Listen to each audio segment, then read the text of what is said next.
Hi, and welcome to the Pro PA podcast. I'm Angie Urbina, your host for this dermatology series. Today we're tackling Intertrigo, a common dermatologic condition caused by Candida overgrowth in skin folds. This is a condition you'll frequently encounter in primary care, especially in patients with risk factors like obesity or diabetes. Whether you're preparing for the PANCE, managing patients in clinic, or a medical enthusiast, this episode will give you practical, high-yield information.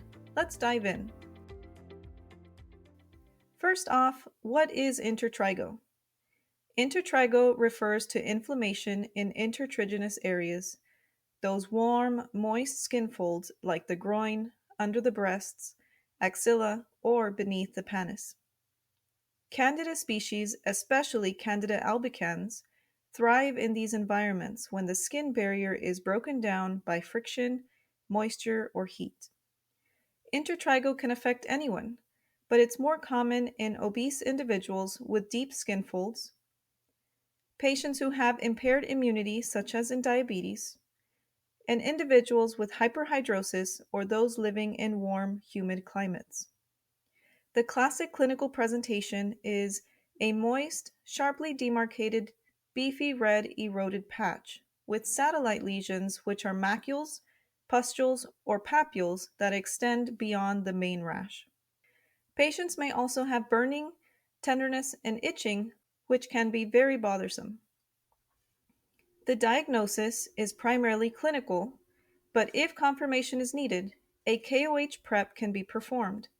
The scraping of the affected area will reveal budding yeast and pseudohyphae. Now, let's talk about the management. General measures are to keep the area dry.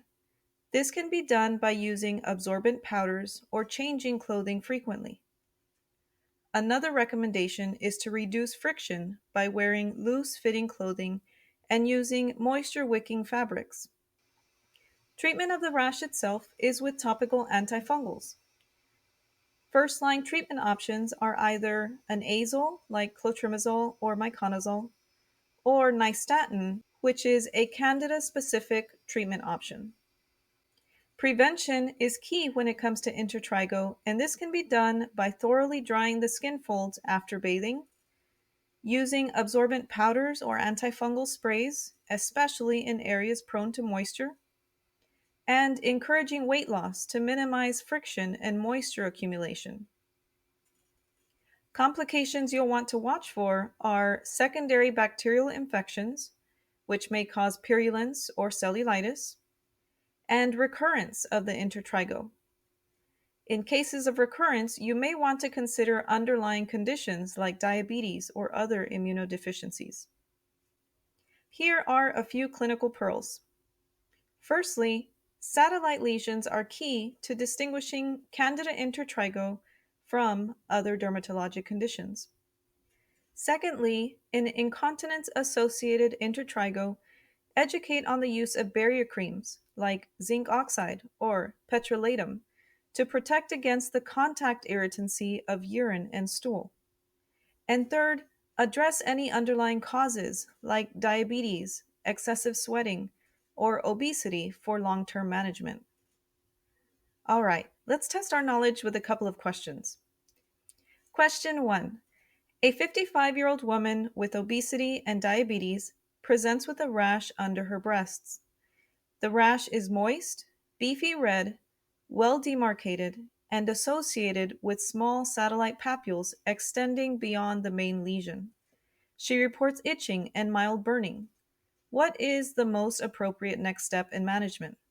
Is it A, oral fluconazole, B, topical clotrimazole cream, C, topical mupirocin ointment, or D, oral prednisone? I'll give you a couple of seconds. If you chose B, topical clotrimazole cream, you are correct. Clotrimazole is an azole and is a great option for Candida-associated intertrigo. Question 2. A 40-year-old man presents with a rash to the inguinal region that burns a bit.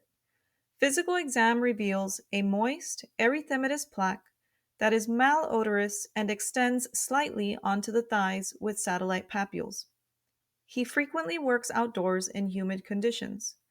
What is the best preventative strategy to reduce recurrence? Is it A, use topical steroids after each episode? B, wear loose, moisture wicking clothing? C, use antibacterial soaps regularly? Or D, start prophylactic oral antifungal therapy? If you chose B, wear loose, moisture wicking clothing, you are correct. Loose, moisture wicking clothing can reduce friction and moisture, which are key factors in preventing intertrigo. Great job! As always, thank you for tuning in. Don't forget to subscribe and turn on notifications so you never miss an episode. Stay tuned for more dermatology topics. And remember, this is the Pro PA podcast, where future pros in medicine are made. See you in the next episode.